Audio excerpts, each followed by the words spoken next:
Прощальный костер.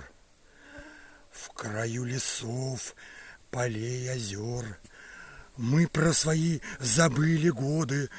Горел прощальный наш костер, как мимолетный сон природы.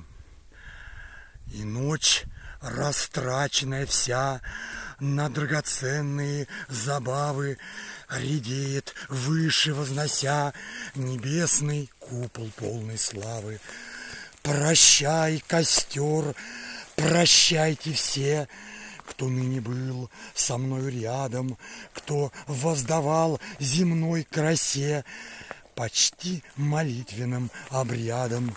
Хотя доносятся уже сигналы старости грядущей, надежды, скрытой в душе, светло восходят в день цветущий. Душа свои не помнит годы, так по-младенчески чиста, как говорящие уста нас окружающей природы.